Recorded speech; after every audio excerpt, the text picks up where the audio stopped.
Hello everyone, welcome back to my channel.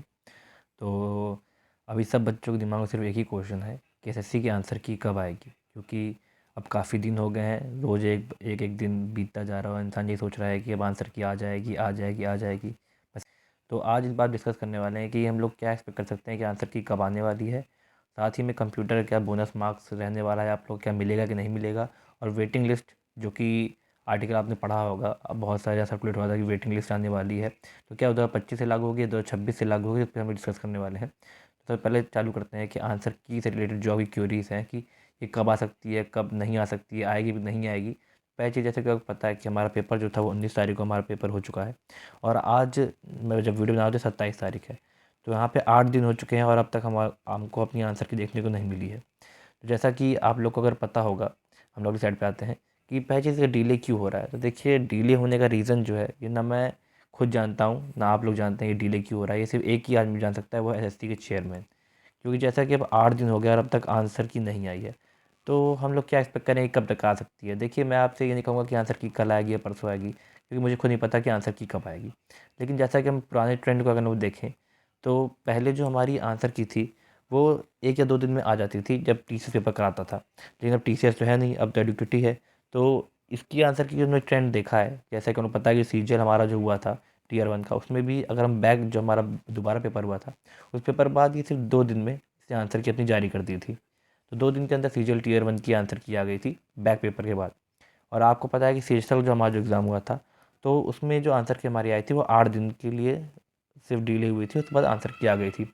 वैसे हमारी जो सिलेक्शन पोस्ट थी, सबसे ज़्यादा टाइम इसी में लगा था, क्योंकि पहली बार यूकेटी हमारा पेपर कराई थी। और इसमें जो समय इसने लिया था वो लगभग 26 से 27 दिन इसने ले लिया था।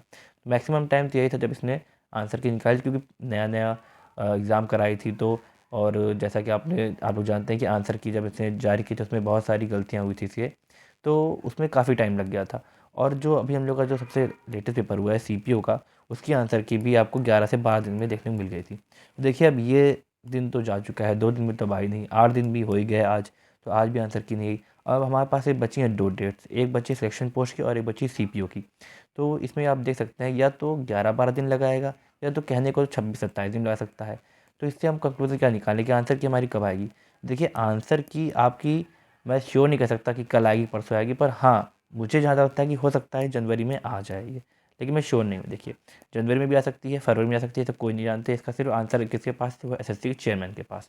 तो आप लोग अगर आप होप लगा के बैठे हैं कि आंसर की कल आएगी आ जाएगी, तो देखिए होप छोड़ दीजिए, क्योंकि मैंने भी छोड़ दी होप। मुझे भी नहीं उम्मीद है कि अब आंसर जल्दी आने वाली है। अगर आ गई तो बात अलग है, लेकिन होप लगा के बैठना कोई मतलब नहीं है।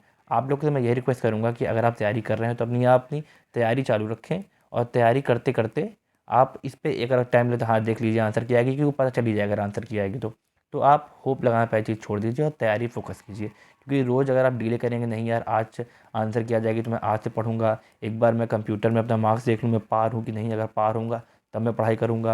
अपना नंबर देख लूँ क्या मेरे नंबर 300 प्लस आ रहे हैं या 310 प्लस आ रहे हैं, तब मैं पढ़ाई करूँगा। तो ये सब होप आप छोड़ दीजिए, आप अपनी पढ़ाई वापस हो जाइए, क्योंकि अब काफ़ी दिन बीत गए हैं, अब 8 दिन निकल गया है। अब जो आपने दिन वेस्ट कर दिया तो वापस आएंगे नहीं। आपने 2-3 दिन रिलैक्स किया, ठीक है। अब उसको आप अगर लेके बैठ जाएंगे कि मैं आंसर के आने के बाद ही पढ़ाई करूँगा, देखिए वो गलत है। आप लोग पढ़ाई करते रहिए, और जो आंसर की है देखिए वो जो आएगी पता चल ही जाएगा उसका आउटकम क्या होने वाला है, वो सब देख ही लेंगे। अब बात करते हैं हम लोग आगे। जैसा कि एक्सपेक्टेड डेट जो मैंने कहा कि किसी को नहीं पता, एक्सपेक्टेड डेट जनवरी में भी आ सकती है, या फिर इसको अगर खींच दिए तो फरवरी में जा सकती है। तो जनवरी फरवरी कुछ नहीं पता कब आएगी। तो आप लोग पढ़ाई अपनी तैयारी चालू रखिए, और जब ये आएगी तो पता चली जाएगा जब ये आए कब आएगी। क्योंकि जैसा कि मैंने कहा आपको, 11 से 12 दिन तो वापस सीपीयू में लग ही गया था। तो हम एक्सपेक्ट कर सकते हैं कि हो सकता है कि 11 से 12 दिन में आपकी आंसर की आ जाए, या फिर अगर हो सकता है एसएससी इस बार कुछ अलग करना चाह रही है, जैसे कि इनके हर बार जब भी आंसर की निकालती है तो उन लोगों की गलती क्या दिखी जाती है, क्योंकि उसमें कुछ क्वेश्चन ऐसे रहते हैं जो बच्चों के सही रहते हैं, लेकिन वो आंसर की में गलत दिए रहते हैं। तो इसमें आयोग की बहुत बड़ी गलती होती है। तो हो सकता है आयोग इस बार क्या चाह रहा हो कि वो एक बार आंसर की निकाले विदाउट एनी गलती, जो कि पॉसिबल होना बहुत मुश्किल है, क्योंकि सीजीएल में देखा जाए तो सिर्फ एक शिफ्ट में मात्र 130 क्वेश्चन थे। अब इन 130 क्वेश्चन में मैं समझ नहीं पा रहा हूँ कि ये लोग क्या कैलकुलेशन लगा रहे हैं कि 130 क्वेश्चन जो है एवेलुएट नहीं कर पा रहे हैं या फिर समझ नहीं पा रहे हैं कि 130 क्वेश्चन सही है कि गलत हैं। वैसे सब क्वेश्चन मेरे ख्याल से सही थे, अगर कंप्यूटर को छोड़ दें हम लोग तो 130 क्वेश्चन के लोग एवेलुएट नहीं कर पा रहे हैं। और सिर्फ मेरे ख्याल से 1,30,000 बच्चे जो सिलेक्ट हुए थे, उसमें से अगर हम कहते हैं कि अगर 1,10,000 बच्चे भी दिए होंगे तो इन बच्चों का आप आंसर की निकाल नहीं पा रहे हैं। आज 8 दिन हो गया, तो होप करते हैं कि देखते हैं आंसर की कब आती है। अगर 10-11 दिन में आ जाती हो ठीक है, तो फिर जैसा कि आप लोग जानते हैं कि जब हमारा पेपर हुआ था सिलेक्शन पोस्ट का, तो उसमें 26-27 दिन लग गया था, तो वो भी हो सकता है। तो आप लोग होप मत लगाइए, आप लोग पढ़ाई करते रहिए अपनी, जब आंसर किया जाएगा पता चल ही जाएगा। तो बात करते हैं आगे कंप्यूटर की बात करते हैं। तो कंप्यूटर में देखिए, जैसा कि बहुत बच्चों का क्यूरी है कि सर ये सीपीटी, क्या हम लोग सीपीटी की कट ऑफ क्लियर कर पाएंगे कि नहीं, क्योंकि कंप्यूटर ऐसा पेपर था जो काफ़ी हार्ड आया था। हार्ड इन द सेंस कि वो ज़्यादा प्रैक्टिकल बेस्ड था। उसमें जो बच्चे प्रैक्टिकल किए थे, जिन बच्चों ने उसकी वर्किंग की है, पीपीटी वर्क किए हैं, वो लोग बाकी सारे एप्लीकेशन पे वर्क किए हैं, तो उनके लिए ज़्यादा ईजी पड़ा होगा उसको अंडरस्टैंड करना जो क्वेश्चन दिए गए थे। तो मैं यही कहना चाहूँगा, देखिए बोनस मार्क्स का तो मैं श्योर नहीं हूँ, लेकिन कुछ कुछ क्वेश्चन में ऐसा है कि आप लोग देख सकते हैं, जैसे 2 या 3 आपके क्वेश्चन, एक ही आप 2 या 3 क्वेश्चन में आपको डाउट है कि जैसे बोनस मार्क्स मिलेगा कि नहीं। देखिए उस क्वेश्चन में क्या है कि आपके मल्टीपल को 2 बच्चों को लग रहे हैं कि 2 या 3 ऑप्शन बेसिक करेक्ट है, तो मल्टीपल ऑप्शन करेक्ट उनको लग रहे हैं। तो उस सिनेरियो में हो सकता है कि आपको 2 से 3 क्वेश्चन में आपको बोनस मिले। बोनस इन द सेंस कि आप लोग को हो सकता है जो बच्चे एग्ज़ाम दिए थे उसमें सब बच्चों के 2 या 3 क्वेश्चन के नंबर दे दिए जाएँ। तो इससे क्या होगा, इससे देखिए पहली चीज़ ये होगी कि आपकी जो मिनिमम आपकी कट ऑफ रखी गई है 18 नंबर फॉर यूआर, और बाकी ओबीसी के लिए जो रखी गई है आपके लिए 15 नंबर, और ईडब्ल्यूएस के लिए भी हो सकता है ये कट ऑफ आप क्लियर कर जाएँ। और बात रही बाकी जो सीपीटी पोस्ट है, जिसमें आपको हर साल ट्रेंड देखा जा रहा है, आपके पेपर 2-3 बार हो चुका है सीजीएल का, जो पिछले 2-3 बार में आपको 27 नंबर यूआर की गई थी और बाकी आपकी 24 नंबर जो है वो ओबीसी और ईडब्ल्यूएस की गई थी। तो इन दोनों सिनेरियो आप हमेशा चला आ रहा है 2-3 साल से। तो इसमें हो सकता है कि बहुत बच्चे क्वालिफाई ना करें। अगर उनको बोनस मार्क्स मिल जाता तो होपफुली हो सकता है क्वालिफाई कर जाएँ, क्योंकि 27 नंबर बिना बोनस मार्क्स लाना इस I will say quite tough है। तो फिर हो सकता है कि बच्चे इसको पार कर जाएँ, अगर उनको बोनस मार्क्स मिलता है कि नहीं। तो यहाँ पे मेन फैक्टर बोनस। तो ये देखिए, ये भी आपको एसएससी बता सकती है, जब उसकी आंसर किया आएगी उसमें जब रिजल्ट आएगा तो तब पता चलेगा कि सीपीटी की क्या कट ऑफ गई है, क्या कट ऑफ लोअर हुई है कि नहीं। बाकी जो यूआर और ओबीसी की जो नॉन सीपीटी पोस्ट है, इसके लिए 18-15 नंबर चाहिए, तो इसको क्वालिफाई करना आपको मस्ट है। अब इसमें आप एक्सपेक्ट कर सकते हैं कि इसकी जो कट ऑफ है कम जाएगी कि नहीं। देखिए कम जाना तो मेरे ख्याल से नहीं होगा, क्योंकि 18 जो मिनिमम नंबर रखा गया है, इससे कम नहीं जानी चाहिए। हो सकता है कि एसएससी जो बोनस नंबर दे उसकी वजह से उसको ऐड करके आपका जो टोटल बने वो 18 से ऊपर या 15 से ऊपर जा सकता है। तो यही हम लोग होप कर सकते हैं। बाकी जब आंसर की आएगी तब देखते हैं क्या होता है। अब बात करते हैं वेटिंग लिस्ट की।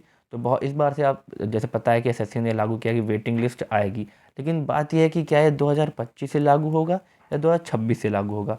देखिए इस बात पे एसएससी ने कोई भी नोटिस जारी नहीं किया कि ये अभी से लागू होगा कि ये बाद में लागू होगा।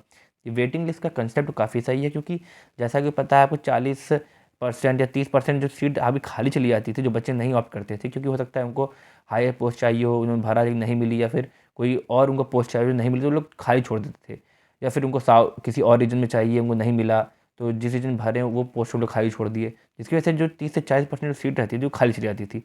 जिसकी वजह से बच्चा क्या करता था, अब वो सीट तो खाली चली गई, अब जो बच्चे को जॉब की ज़रूरत थी उसको नहीं मिल पाता, तो जिसकी वजह से 30-40% को भरने का एसएससी ने सोचा है, और इसीलिए इन्होंने कंसेप्ट लाया है वेटिंग लिस्ट का। वेटिंग लिस्ट पे अगर आप डिटेल वीडियो चाहेगी मैं इस पर बना दूंगा, वैसे यूट्यूब पे बहुत सारी वीडियोस हैं वेटिंग लिस्ट की, तो आप वहाँ से देख सकते हैं। तो वेटिंग लिस्ट का कंसेप्ट ये है कि जो खाली सीट आपकी हो जाती है तो भरने के लिए, अब ये 2025 से लागू हो गया, 2026 लागू होगा, ये आपको नहीं पता है अभी। 25 से अगर ये लागू करते हैं तो लोग नोटिस आगे आने वाले समय में जारी कर देंगे, और फाइनल रिजल्ट से पहले अगर ये वेटिंग लिस्ट का कंसेप्ट आ जाएगा 2025 में, तो आपको नोटिस देखने को मिल जाएगी, नहीं तो फिर वो 2026 में लागू होगी। अब बात करते हैं हम लोग कि क्या आप लोग एक्सपेक्ट कर सकते हैं कि आपकी आंसर की कब आएगी। जैसा कि मैंने कहा, ये आप सिर्फ आपका एसएससी चेयरमैन बता सकते हैं। हम लोग होपफुली हम लोग होप लेके चलते हैं कि चलिए 11 से 12 दिन के अंदर आपको, या फिर जनवरी में कह सकता हूँ आपको देखने को मिल सकती है। पर मैं श्योर नहीं हूँ, मैं खुद कह रहा हूँ मैं श्योर नहीं हूँ, क्योंकि 11 से 12 दिन आपकी सीपीओ की भी आंसर की आई थी, तो हो सकता है सीजीएल की भी आंसर की अब 12 दिन में देखने को मिल जाए, फिर जनवरी में देखने को मिल जाए। आप लोग होप लेके मत चलिए, बस आप लोग पढ़ाई करते रहिए, और मिलते हैं आपको नेक्स्ट वीडियो में। जय हिंद, थैंक यू।